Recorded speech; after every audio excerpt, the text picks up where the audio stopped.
Irmãos, podem assentar, fique à vontade.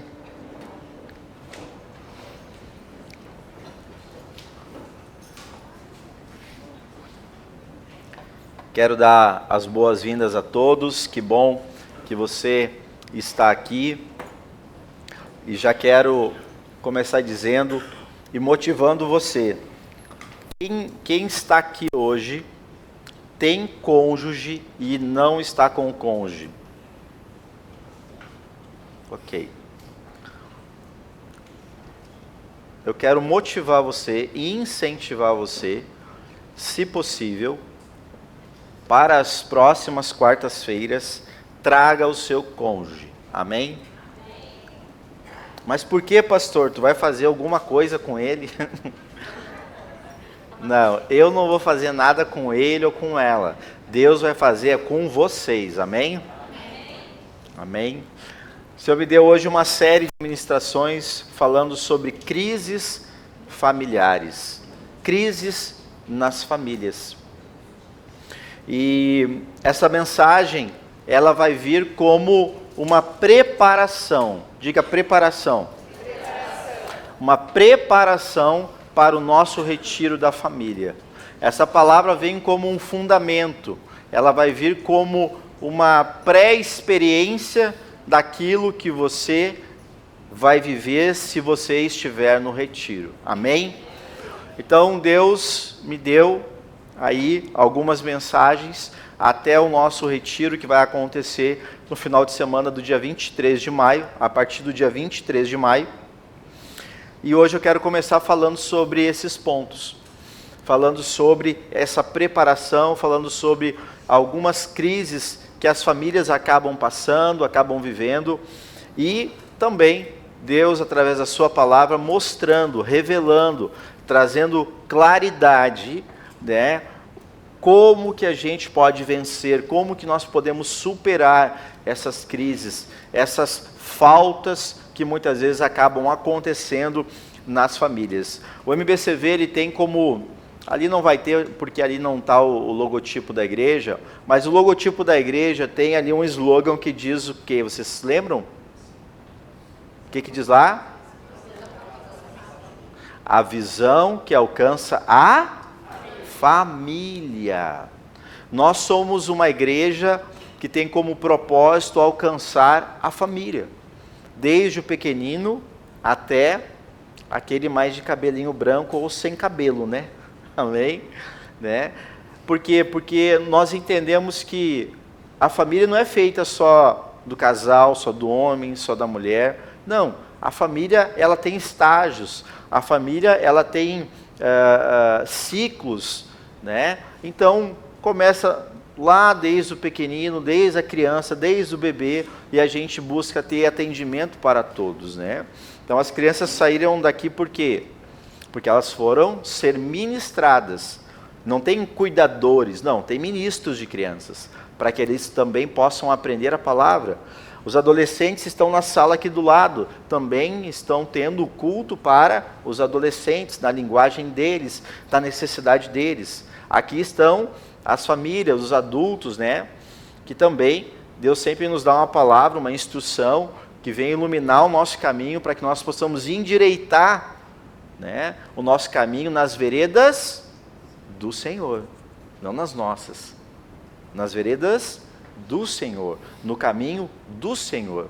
Então, a gente tem o culto para os jovens, a gente tem o JUAD, que atende também os juniores e adolescentes de 4 até completarem 17 anos. Então nós temos várias programações, nós temos a capelania que visita então, né, as pessoas mais idosas, as pessoas necessitadas, tanto nos hospitais quanto também nas casas, nos lares, quando tem, né, essas pessoas ali, essas necessidades. Então nós procuramos atender, né, como igreja todos, e isso tudo é a igreja que faz, somos nós que fazemos todas essas coisas. Porém,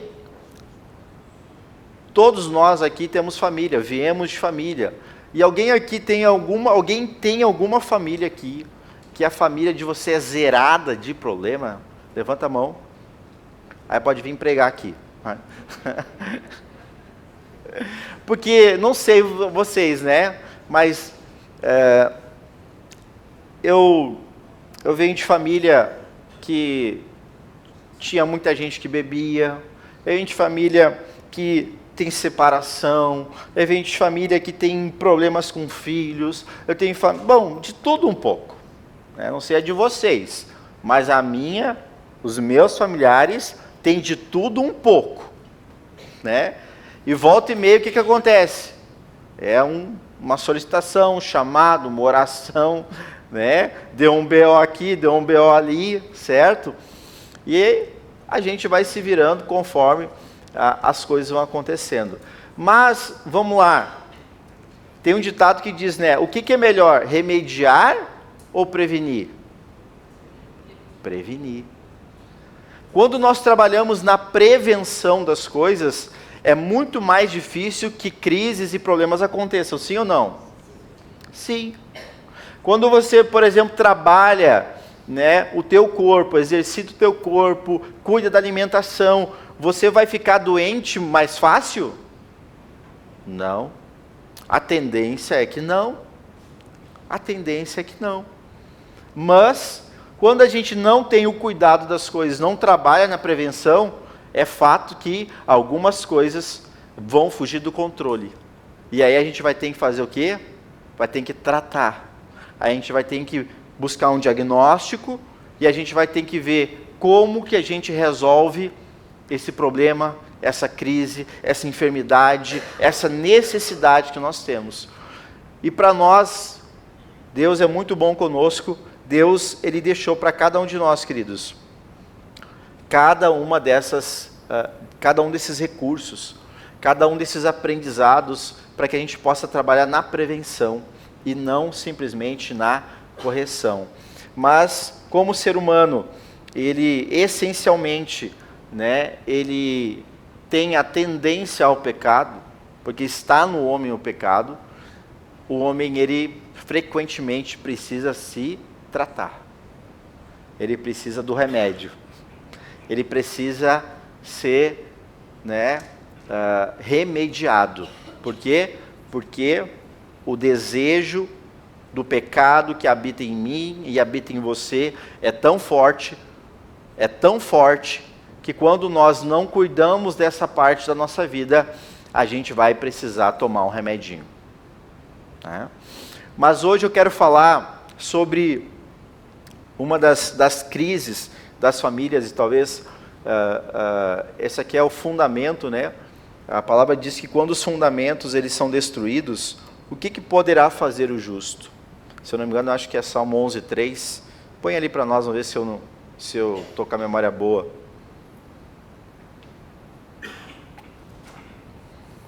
Se não for, não põe para mim não passar vergonha.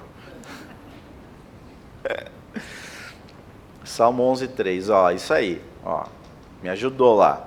Ora, destruídos os fundamentos, que poderá fazer o justo? Então quero, nesses dias ou essas semanas que antecedem esse retiro, eu quero buscar alguns fundamentos, quero buscar algumas coisas para que nós possamos olhar para a nossa família e nós possamos, né, colocar a nossa família em ordem. Nós possamos restaurar a nossa família. E eu creio que se você entender isso, se você se comprometer nessas próximas, agora 4 semanas seguintes, né? Essas 4 semanas seguintes, traga as pessoas, traga outras famílias também. Se você sabe de algum familiar, você sabe de algum casal que está necessitado, está passando por alguma crise, seja qual for, saiba que Deus tem resposta para todas as coisas. E hoje nós temos visto que muitas famílias, e a primeira que eu quero falar hoje é a falta de propósito. Famílias que vivem sem propósito. Famílias que ainda não entenderam o seu propósito aqui nessa terra. Ou quando se uniram, perderam-se no seu propósito. É muito comum a gente às vezes ver, por exemplo, jovens que estão na igreja e aí eles se unem. Eles casam. E aí ali um às vezes tem o ministério, tem um chamado para o reino, né, para algo, e o outro não sente que tem isso. Mas aquela pessoa arde por fazer a obra, arde por querer fazer as coisas, arde por querer estar se movimentando no meio da igreja para o Senhor. E a outra pessoa não sente isso. Aí o que acontece? Acontece que um não quer estar todos os cultos na igreja, o outro já quer. Acontece que um quer ajudar servindo em alguma coisa na igreja, o outro não quer. Acontece que um tem claro que a vida dela é do Senhor, e o outro, não, mas eu quero curtir a vida.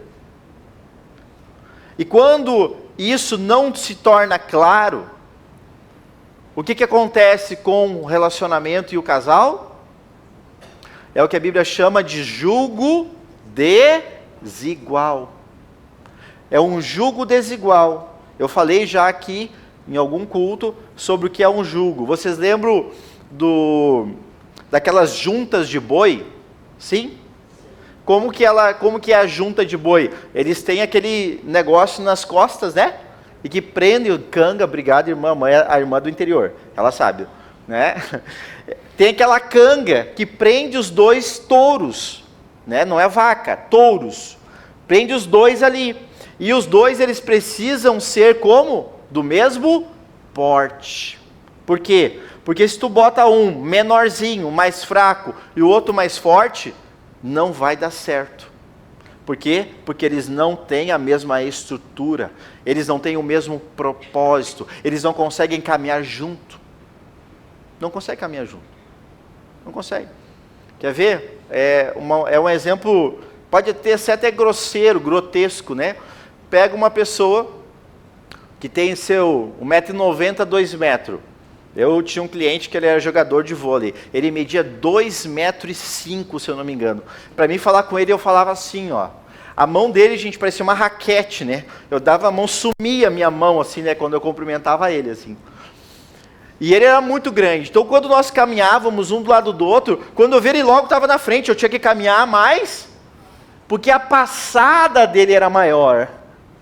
Já não conseguia acompanhar ele na mesma leveza que ele tinha. Por quê? Porque era um jugo desigual. Uma família que não tem, que vive sem um propósito, é uma família que está vivendo debaixo de um jugo desigual. E às vezes se unem por até mesmo um estereótipo físico e não por quem a pessoa é. Esses dias o apóstolo falou, né? Só que a beleza um dia ela vai. E se tu não fica com a pessoa por quem ela é, um dia a beleza vai embora. E a pessoa faz o quê? Vai também. Por quê? Porque o que atraía era a beleza. E não quem ela é, não o que ela pensa, não as qualidades, né? As características dessa pessoa. Então, olha o que diz aqui o texto de Efésios, capítulo 4, verso 14.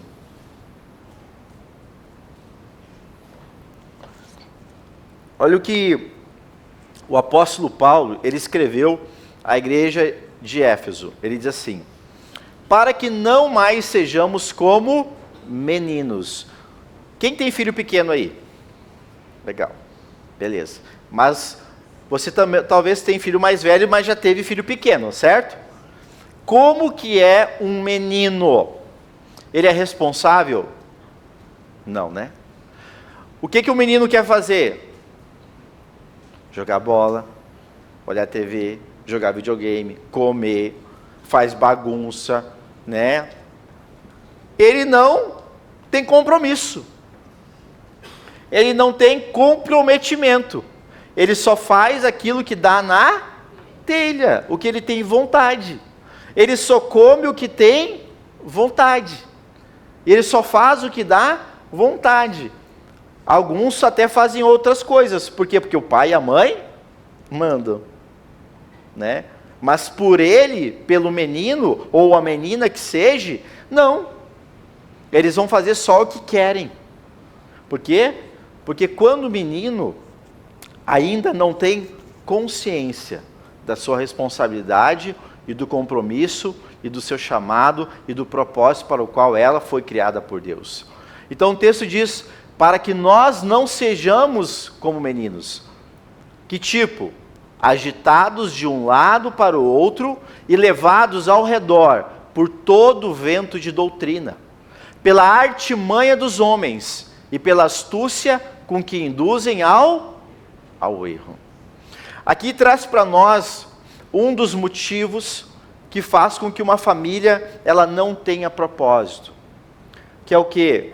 É ser levado como um menino por qualquer vento de doutrina. E uma das coisas que mais fazem ter crise em relacionamentos, nos casamentos, nas famílias, sabe o que é? Uma coisa chamada doutrina, ou, vou trocar a palavra agora, uma coisa chamada cultura. Toda cultura tem a sua doutrina. Toda cultura tem o seu método. Toda cultura tem o seu jeito. Toda cultura tem a sua forma de fazer. E uma das coisas que acontece dentro das famílias, que geram crises, são as culturas, são as doutrinas de família. Vocês sabem o que eu estou falando, não sabe? Quando vocês se uniram, casais que aqui estão, né? Foi tudo bem no primeiro ano, né? Maravilhoso, foi, né? Foi? O primeiro ano geralmente é o ano da crise, é o ano mais difícil. Por quê? Porque tu não sabe que lado dorme, se ronca, se não ronca, né? Tu não sabe como é que deixa a toalha, tu não sabe como é que é a bagunça da pessoa, tu não sabe. E aí tu vem de uma cultura, de uma doutrina de família, que era de um jeito. E o outro era de outro jeito. E aí as mulheres amam quando o homem diz assim, mas a minha mãe, né, mulheres? Elas amam, adoram, quando o homem vem com aquela frase, mas a minha mãe, pois é, a tua mãe fazia assim, mas eu faço assim. Né? Cultura, vento de doutrina. Uma das coisas que gera crise nos relacionamentos é porque não está claro ainda o propósito dessa nova família. Por quê? Porque vem de duas doutrinas, duas culturas diferentes. E quando não está claro, não tem uma coisa que liga, uma coisa que une, uma coisa que dá sentido aos dois, e não me diga que só amor dá sentido. Não dá. Amor, ele vai unir, mas o amor também pode separar. E tem que cuidar. Porque é tanto amor que eu não suporto, eu não aguento o ciúme. É tanto amor que isso, que aquilo outro, né? Eu te amo, mas eu não. E tem uns outros ventos de doutrina, queridos, que também traz crise para o relacionamento. E esses, eles vêm de fora.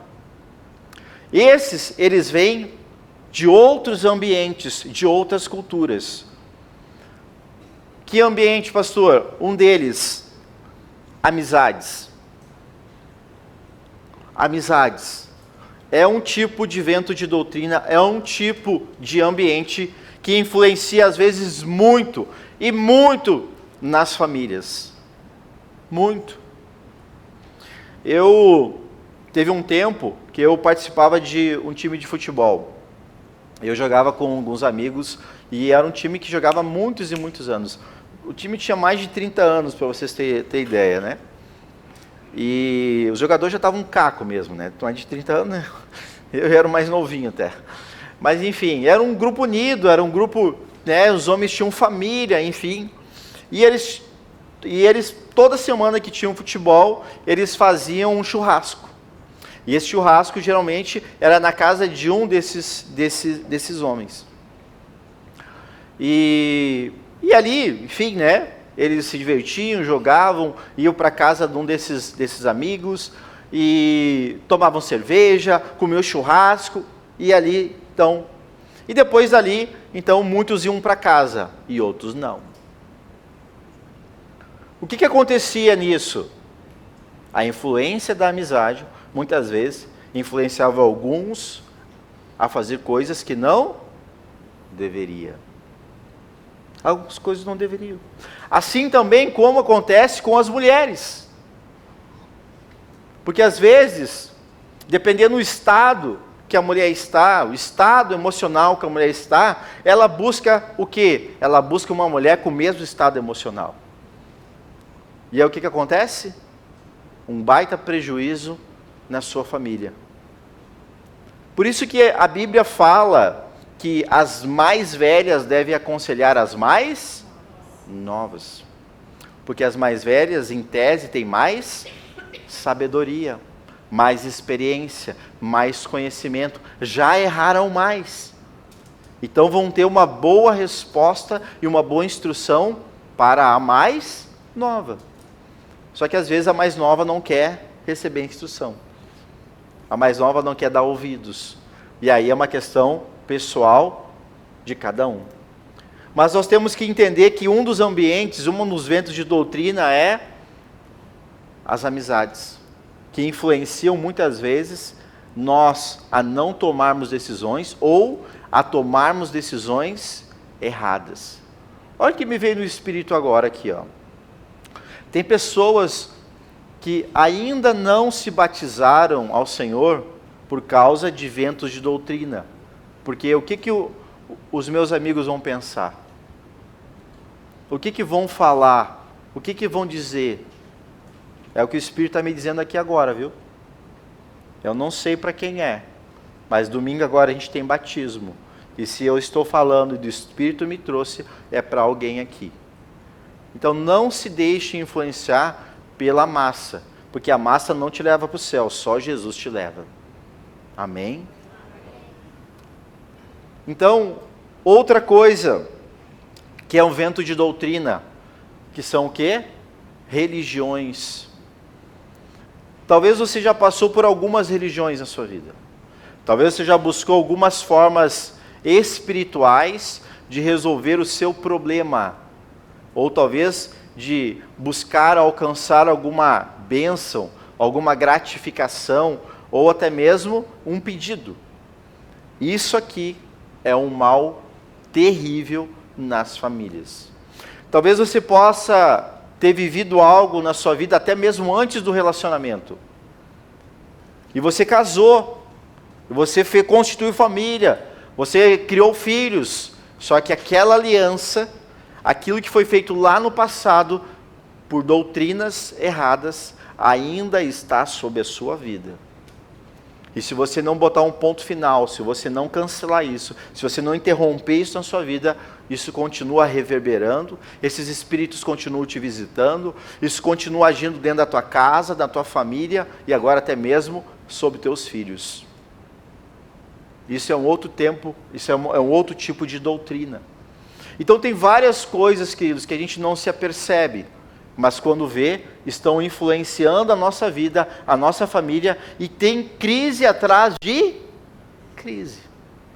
E o diabo, ele não brinca em serviço. A Bíblia diz que o diabo ele veio para matar, roubar e destruir.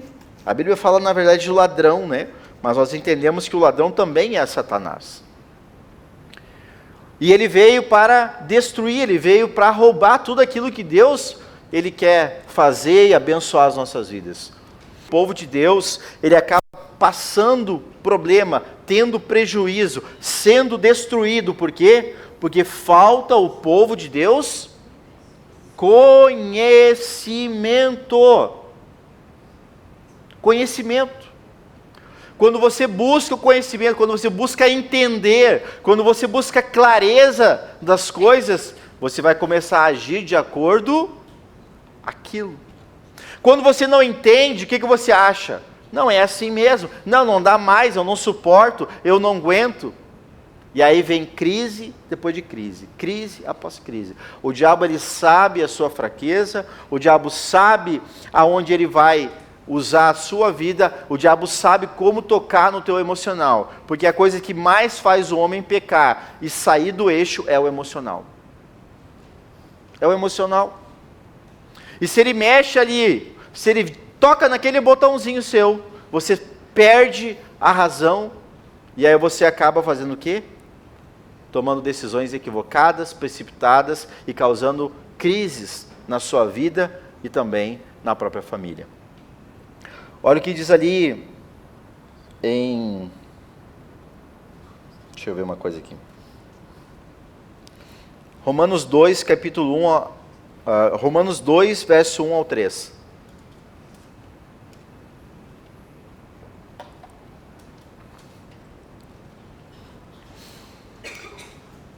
Portanto, és indesculpável, ó homem, quando julgas quem quer que sejas. Porque no que julgas o outro, a ti mesmo te condenas, pois praticas as próprias coisas que condenas. Bem sabemos que o juízo de Deus é segundo a verdade, contra os que praticam tais coisas.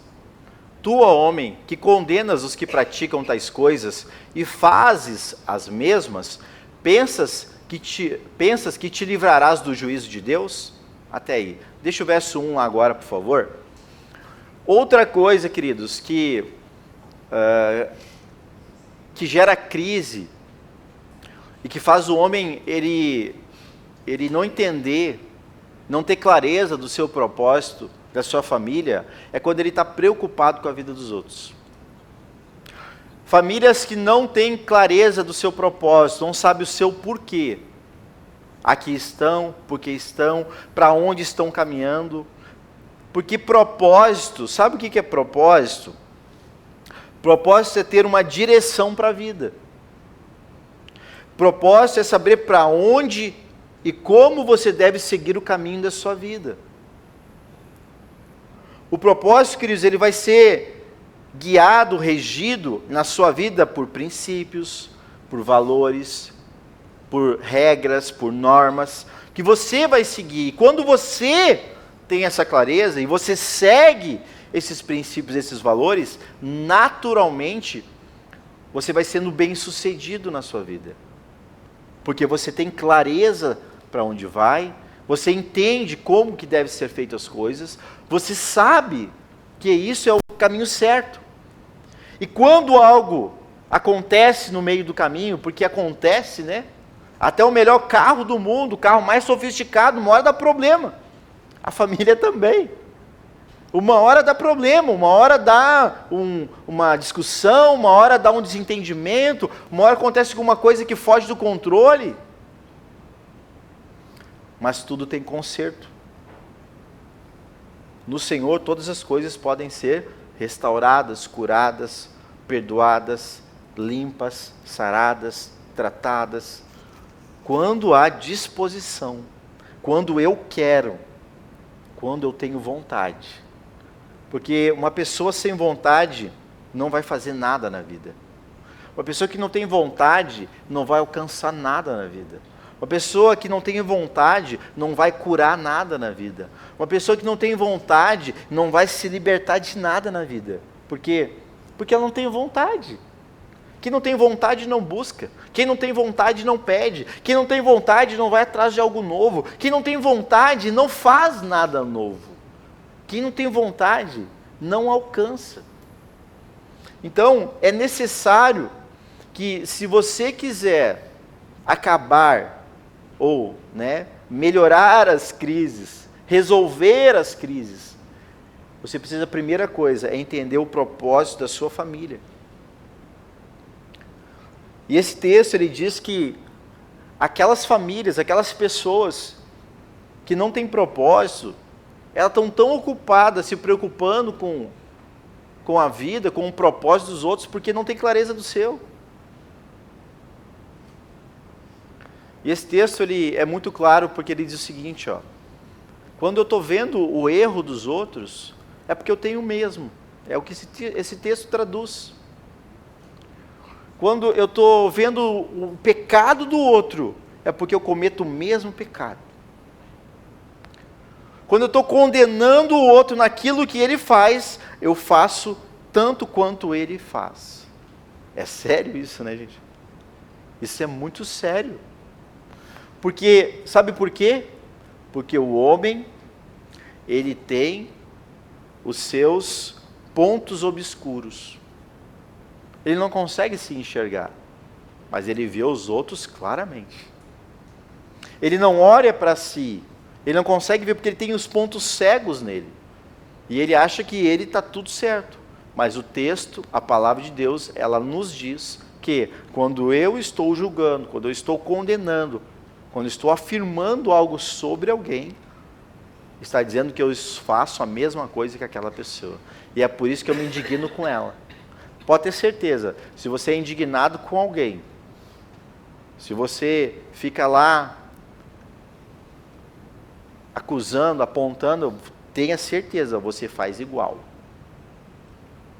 Só analisa. Não é eu que estou dizendo, é a Bíblia. Analisa. E quando a gente está tão ocupado com isso, quer dizer que então eu não tenho clareza do meu papel. Eu não tenho clareza do que eu tenho que fazer. Eu não tenho clareza para onde eu tenho que ir. Por quê? Porque o meu propósito de vida está obscuro para mim. E eu estou me preocupando com os outros e não com a minha vida. Se nós queremos restaurar essa área da nossa vida, para nos preparar como família melhor, para ter uma família que tem menos crise, não que nunca vai ter, mas que a gente saiba gerenciar, cuidar melhor e não ter um prejuízo grande, nós precisamos cuidar. Olha o que diz agora Atos capítulo 16, a partir do verso 27.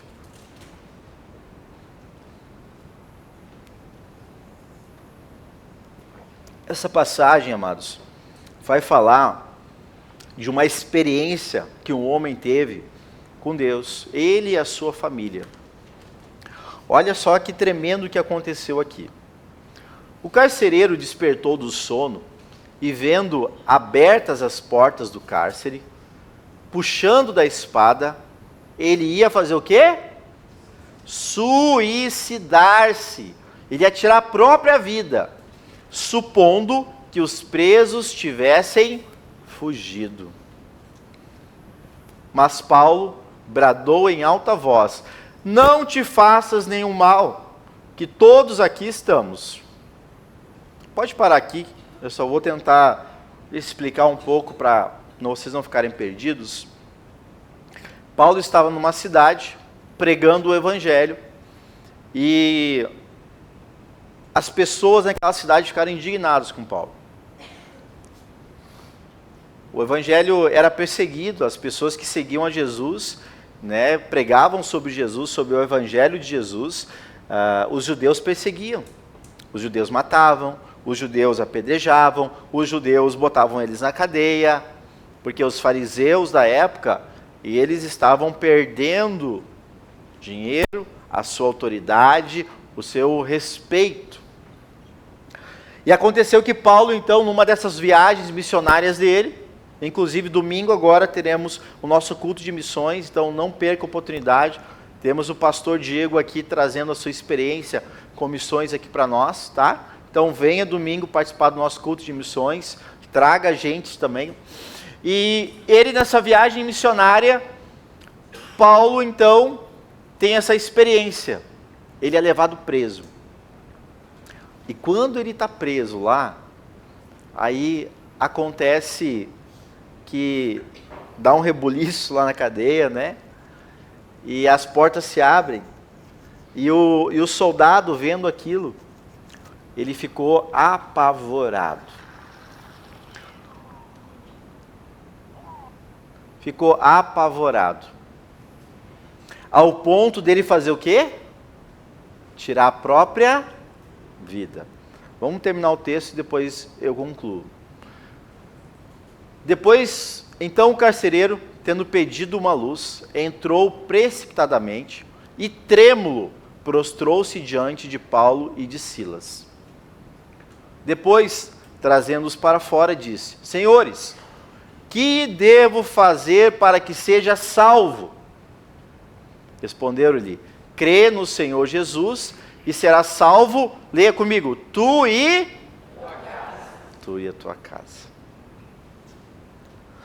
Crê no Senhor Jesus e serás salvo, tu e a tua casa. Preste atenção. E lhe pregaram a palavra de Deus e a todos os de sua casa. Naquela mesma hora da noite, cuidando deles, lavou-lhes os vergões dos açoites, e a seguir foi ele batizado e todos os seus. Olha isso, e o 34? Então, levando-os para a sua própria casa, lhes pôs a mesa, e com todos os seus, manifestava grande alegria por terem crido em Deus. Olha só isso, gente. Olha que tremendo isso. Paulo tinha sido preso, o carcereiro estava ali, e Paulo e Silas, açoitados, machucados, doloridos, começaram a louvar na cadeia. E a Bíblia diz que veio um terremoto, mexeu na estrutura, abriu as portas da cadeia. E quando o carcereiro foi lá ver o que tinha acontecido, ele olhou, luzes apagadas, né? Meu Deus, vou me matar, porque todo mundo fugiu. E Paulo gritou: não, nós estamos aqui. Nós estamos aqui. Com certeza esse carcereiro viu Paulo e Silas orando, louvando, falando com Deus, falando da palavra. Com certeza ele viu tudo isso. E quando ele viu a ação poderosa de Deus naquele lugar, o que ele fez? O que eu faço para que eu seja salvo? Aqui a gente vê, queridos, que a forma como Deus trabalha, ela é diversificada. A forma como Deus trabalha numa família não vai ser na outra. A forma como Deus faz com um não vai ser com o outro. Deus, Ele sabe como nós vamos ser convencidos. Deus sabe como que a nossa família precisa ser restaurada. Deus sabe. E por isso que Deus, Ele usa da sua multiforme graça para alcançar cada um de nós que aqui está. De uma forma diferente, de um jeito diferente. Talvez com uma pessoa diferente, talvez no meio do louvor, talvez numa oração, talvez no dirigente do culto, talvez com um irmão que está intercedendo, talvez com alguém que está tocando. Deus age da multiforme graça dele, porque Deus sabe o teu coração. Mas o que Deus quer? Salvar tu e a tua casa. Estava para ver notório que esse homem não tinha um propósito claro da sua família. Por quê? Porque quando deu a crise, o que ele tentou fazer? Tirar a vida. Tirar a vida. Porque não tinha nada mais importante do que o trabalho. Não tinha nada mais importante do que aquilo ali. Se eu não tenho aquilo ali, então nada mais importa. Será mesmo? Sabe mesmo que não é isso às vezes que tem famílias hoje que estão vivendo em crise? Porque tem coisas que estão sendo mais importantes do que Deus e a família. Tem coisas que têm mais valor do que Deus e a família. E isso vai fazendo com que a família vai ficando. Vai tendo certa tolerância, mas até um tempo. Vai tolerando as coisas, mas tudo tem um tempo. A Bíblia diz tudo tem um tempo. Põe lá, Eclesiastes capítulo 3.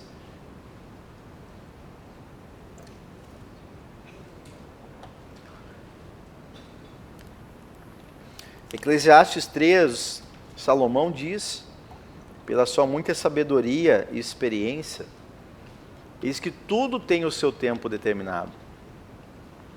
E há tempo para todo propósito debaixo do céu. Tudo tem um tempo, querido. Tem o tempo de solteiro, tem o tempo de casado. Tem tempo de viver com os amigos solteiros. Agora tem o tempo de viver com a família. e com outras famílias. Tudo tem um tempo. E tudo precisa ser amadurecido. Tudo precisa crescer. Não tem nada nessa terra que Deus criou que não precisa crescer. Não tem nada. Tudo precisa crescer. Tudo precisa desenvolver. Tudo. Tudo. Ou você conhece alguma planta, algum animal, algum ser vivo que não tenha que crescer? Conhece? Eu não conheço. Precisa. Tudo precisa. Tudo tem o seu tempo, tudo tem o seu ciclo. Tem as estações do ano. Tem o tempo de chuva, tem o tempo de sol. Tudo tem o seu tempo. E as famílias, as nossas famílias, nós precisamos entender o tempo da nossa família. E nesse tempo, qual o propósito que Deus quer? Aquele tempo, o homem estava perdido, ele achou que agora não tinha mais nada. Eu tenho que tirar a minha vida. Mas Deus mostrou para ele que existia uma vida melhor. Existe algo melhor. Existe algo maravilhoso. Existe algo divino da parte de Deus para a sua vida e para a sua família. A questão é, Deus está fazendo parte dessa vida, dessa família? Deus, ele está sendo o centro da sua vontade? Eu vou falar uma coisa para você agora, com muito amor que eu tenho por você, querido. Eu sei que muitos nessa igreja leem Bíblia. Eu sei que muitos nessa igreja têm os seus devocionais. Eu sei que muitos nessa igreja conhecem as Escrituras. Sabe qual o problema? Muitos dessa igreja não vivem aquilo que conhecem. Fazem o seu devocional todo dia. Fazem o seu momento de oração. Mas não vivem aquilo que ora e aquilo que sabe das Escrituras. Eu pergunto, Deus se agrada disso? Deus se agrada que você conheça o que você viva? Deus se agrada que você faça a vontade dele ou que você simplesmente tire o seu tempo de leitura da Bíblia? O que você acha que Deus se agrada? Está vendo como a gente entra no modo religioso muito rápido? Está vendo como a gente entra num modelo de religiosidade muito rápido? E aí porque eu conheço a Escritura, daí eu digo para o outro assim, às vezes até para o cônjuge assim, mas tu está fazendo isso. Aí vem com aquele vento de doutrina religiosa. Mas e tu está fazendo o quê? Lembra? Eu vejo no outro aquilo que eu faço. Se você quer uma família melhor, se você quer vencer as crises dentro do seu lar, você precisa olhar para você e não para o outro. Se você quer ser feliz, faça o outro feliz. Se você quer ser feliz, faça o outro feliz. Porque quem planta, viu como nós sabemos, só que a gente não faz? A gente sabe as ferramentas, a gente tem as ferramentas, a gente tem o conhecimento, mas na hora a gente não faz, a gente não pratica. E sabe por que a gente não pratica? Quem quer saber, levanta a mão agora.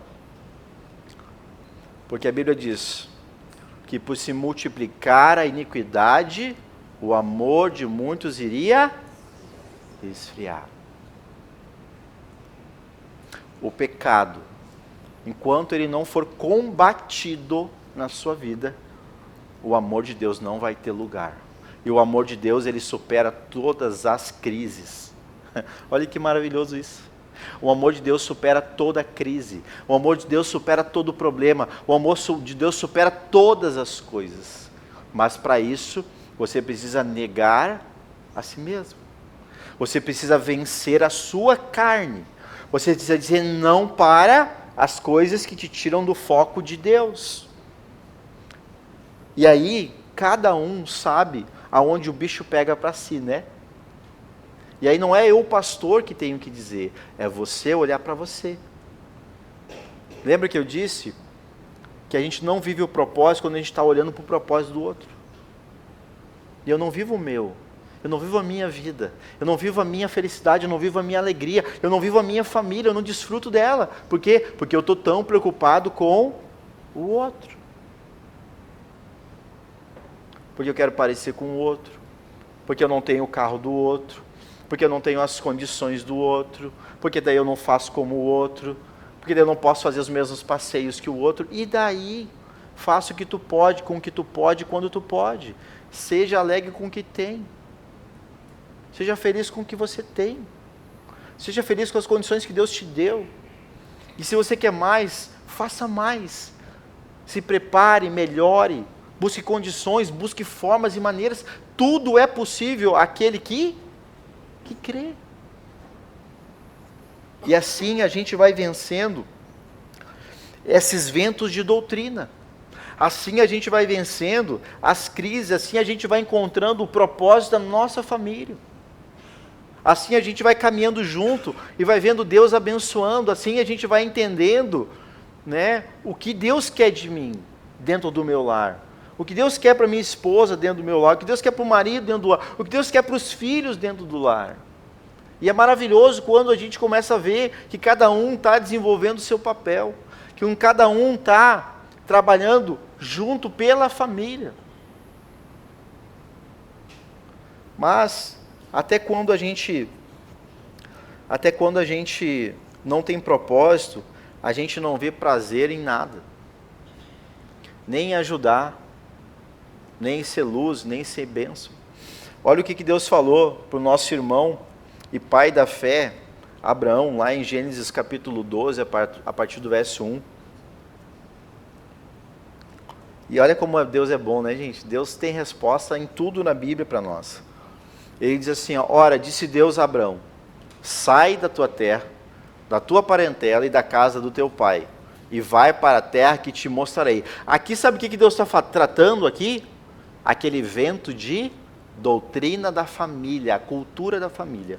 Sabe por quê? Porque o pai de Abraão era idólatra.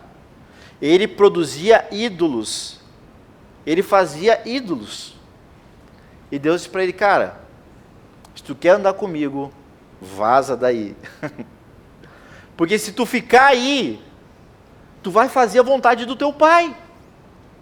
Pergunto para você, quando você vai na casa do pai e da mãe, você não fica meio assim para falar as coisas que quer? Não fala, às vezes aceita tudo, né? Porque, pois é, não quero, é ruim, né? É ou não é assim, gente? É. Quando tu está debaixo do teto, quando tu está debaixo da asa, quando tu está ali junto, tu não quer frustrar, tu não quer falar, tu não quer ir contra. Aí o que tu faz? Tu entra no barco. Pois é, só que às vezes esse barco do pai, da mãe, da tradição, pode ser um vento de doutrina espiritual, te liga a demônios da família. E aí? Não, vamos passar agora a Páscoa na praia, todo mundo junto. Aí o pai e a mãe vão para a beira da praia, largar as florzinhas e fazer...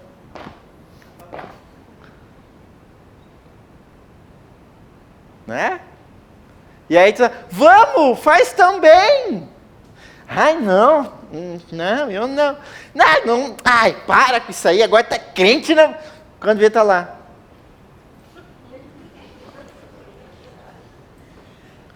Eu estou falando alguma bobagem aqui? Gente, eu estou falando o que eu já vi, o que um dia esses olhos a terra de comer, se Deus quiser, senão eu vou com ele para a glória, né? Não, gente, não. É assim mesmo. É todo mundo assim, pastor? Não. Mas tem gente que é. Então a gente precisa saber por onde andar. E Deus falou para Abraão, conhecia Abraão, sai que tu vai ficar que nem teu pai. Não tem ali, às vezes, aquele pé de ouvido. E aí, viu? Ó, te falei, tá que nem teu pai. Tá que nem tua mãe, ó, viu? Igualzinho. Hã? É ou não é? E aí, quando junta a família, fica mais parecido ainda, né? Hã? Igual! Fala do mesmo jeito. Tem os trejeitos igual. Até no jeito de comer, quando vê o garfo, é igual. É igual. Tem coisa, gente, que não tem problema ser igual. É até excelente. Mas tem coisa que, ó, tem que cortar. Tem que cortar. Tem herança que nós temos que cortar. Nós temos que rejeitar. Amém? Então deixa eu continuar aqui, vamos lá? E ele diz então, sai daí que então de ti eu farei uma grande nação, eu vou te abençoar, vou te engrandecer o nome. Se tu uma bênção. Está aqui o segredo para muitos aqui hoje. Sabe por que que as coisas não vão melhor? Porque tu não é uma bênção.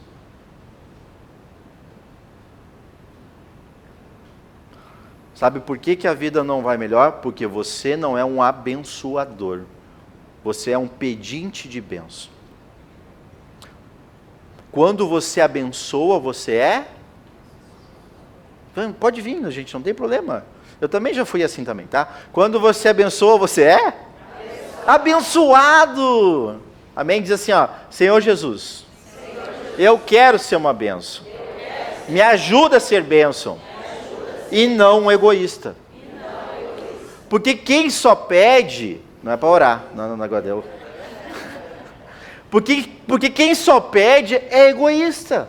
Só cuida de si, só cuida do seu ventre, só cuida do que quer, só pede e não dá nada. Não oferece nada. Não serve os outros. Quer ver um engano? E não só aqui na igreja, mas em todas as igrejas. Quer ver um engano? Vocês querem que eu mostre um engano? Sim ou não? Sim. Em todas as igrejas, tem pessoas que dizem assim, eu não sirvo. Sim ou não? Sim. Beleza. Mas quer ver uma coisa? Ah, eu não sirvo. Ah, porque eu não sei o quê, não sei o quê. Beleza. Aí você marcou um churrasco com família, com sogro, com mãe, com pai, com cunhado, certo? O que tu faz num churrasco mesmo? Tu não tem que preparar tudo. A mulher não vai lá e limpa toda a casa para não depois sair falando. Sim ou não? Isso aí, que palavra se dá isso? Serviço? É serviço? Sim ou não? Sim. Aí o cara vai num açougue, aí compra a melhor carne, que ele nunca compra só para a família dele, só para aparecer. Isso é serviço? Assar churrasco dá trabalho ou não é barbadinha? Dá trabalho. Tem que ter os espetos limpos, tem que preparar a churrasqueira, tem que espetar a carne, tem que cortar a carne, tem que botar fogo, tem que ficar lá 1 hora e pouca, a não ser os ricos, né, que tem aquela churrasqueira de... né? Esses aí são privilegiados, né? Esse é maravilhoso. E essa churrasqueira é boa mesmo, né? Se eu pudesse, eu tinha uma assim também. Porque a carne sai até mais gostosa. Dá trabalho. Não tem que fazer maionese, é barbadinha fazer maionese? Tem que cozinhar um arroz, o aipim com farinha, que é delicioso, pode me convidar que eu como, tá? É. Depois daquele mundaréu de louça, não dá? Aí tem as crianças. Ah, tem as crianças. Alguém tem que cuidar das crianças. Não tem que cuidar das crianças? É quase uma igreja. Todo mundo tem que fazer alguma coisa, sim ou não? Sim. Ah, mas na igreja eu não sirvo. Está vendo o engano? Que mentira conta para si mesmo, né? Mas isso aqui foi só de lambuja. Amém? Então, se tu uma bênção. Seja uma bênção. Seja uma pessoa que abençoa, porque tu vai ser abençoado. E se tu for abençoado, a tua família também colhe, a tua família também é abençoada. Amém? Eu não quero me estender. Então vamos pular agora aqui para o Salmo 127, capítulo 1. Salmo 127, verso 1. Eu estou trocando hoje, ó. Qual que é a solução, pastor? Para a gente ter, então, uma família com propósito. Está aqui, queridos, ó. Se o Senhor, Ele não edificar a casa, em vão trabalham os que a edificam. Se o Senhor, Ele não guardar a cidade, em vão vigia a sentinela. Inútil vos será levantar de madrugada, repousar tarde, comer o pão que penosamente você granjeaste, você trabalhou. Aos seus amados, Ele o dá enquanto dorme. Deus abençoa, até quando você está dormindo, aqueles que amam, aqueles que têm Deus como aquele que guarda a sua casa, a sua família. Tem pessoas, queridos, que vêm à igreja, conhecem a palavra, conhecem Deus, já tiveram experiência com Deus, mas são pessoas extremamente preocupadas com tudo. E por que isso acontece? Porque fica lá com a cara, às vezes, o dia inteiro no balanço geral.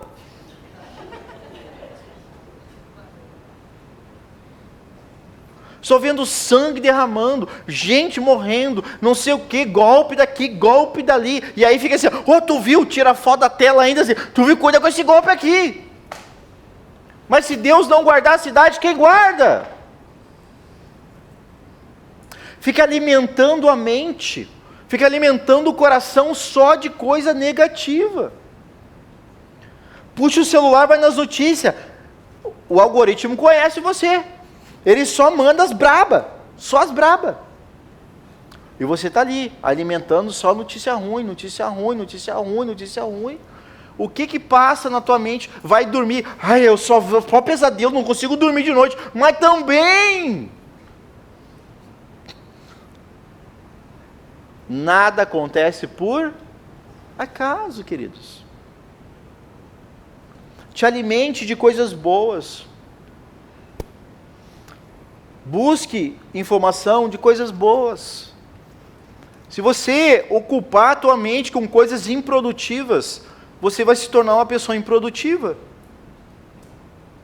Se você ocupar o teu tempo com coisas que não produzem nada, você é uma pessoa que não produz nada. E aí, depois, o que acontece? Você olha para a sua casa, você olha para a sua família, você olha para a sua estrutura, você olha para os seus recursos, e aí o que você fala? Mas está difícil. Mas é complicado. Mas tudo não dá. Aí tudo é um olhar pessimista. A pessoa vem e fala uma coisa, e a primeira coisa que ela retorna mas está ruim mesmo, né? Esse governo. Não, mas tu viu o nosso leitinho aí? Claro, porque o olhar sempre vai ser pessimista, porque ela só se abastece de coisas ruins, coisas que não edificam, coisas que não produzem.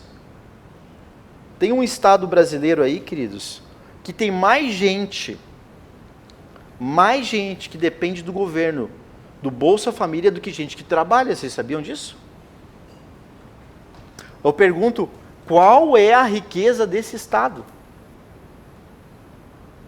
Qual é a condição desse estado? Pobreza. Porque as pessoas só querem receber, não querem ser bênção. Não querem dar nada, não querem fazer nada, só querem receber. E às vezes é a mesma coisa com Deus. Porque a gente sabe que Deus é bom, a gente sabe que Deus é misericordioso, a gente sabe que Deus quer nos abençoar. E aí quando eu quero uma coisa, eu vou lá e ligo a tomada. Senhor, me dá isso, Senhor, me ajuda aqui, o Senhor. Aí Deus assim vai lá e, pela misericórdia, amor que Ele tem, Ele vai lá e... Tá bom, eu te abençoo. Aí ela fica aliviada, aí ela fica tranquila.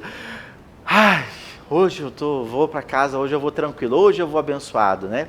Aí volta para casa.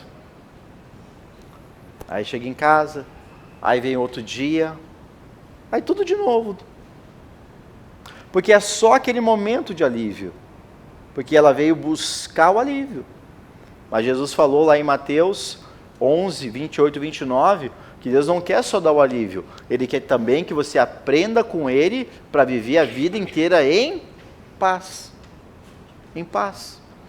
Então, quando Deus chama o nosso amado Abrão, Ele diz: Abrão, tu tem que tirar essas coisas da tua vida, tu tem que mudar a estrutura da tua vida, para que então tu possa então andar comigo, e aí tu vai ser uma bênção, e aí eu vou te abençoar, e todas as famílias da terra serão benditas no teu nome. Amém? E o Salmo, voltamos ali para o Salmo 127. Abençoarei os que te abençoam. Aí. Herança do Senhor são os filhos, o fruto do ventre, o seu galardão. Como flechas na mão do guerreiro, assim os filhos da mocidade. Feliz o homem que enche deles a sua casa, né? Muitos filhos. Não será envergonhado quando pleitear com os inimigos a porta, né? Porque, tu imagina, tu ter lá 10 filhos. Aí vem o cara lá querer bancar contigo. Não, só um pouquinho, vou chamar os guri aqui. Né? Era assim, gente. Era assim. Então, filho é uma herança que Deus nos deu. Mas se a gente não tem clareza do propósito da minha família, para que caminho eu vou direcionar os meus filhos, hein? O que eu vou ensinar para os meus filhos? Qual a instrução, qual vento de doutrina eu vou passar para eles? Se eu não tenho clareza para mim, o que dirá dar para eles? Então, amados, a palavra de Deus, ela é um grande fundamento.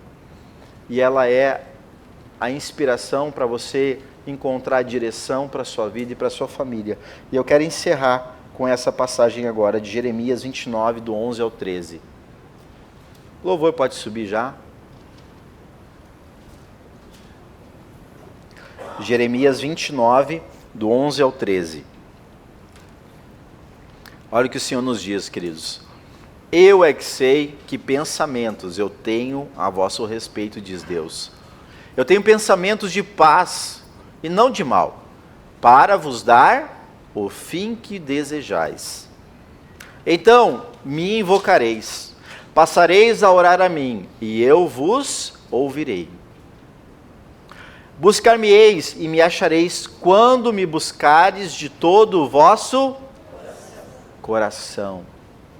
Coração. Por que que o coração, Deus fala em vários e vários versículos, em vários textos? Por quê?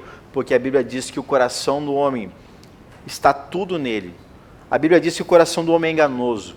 A Bíblia diz que o coração do homem procede às fontes da vida.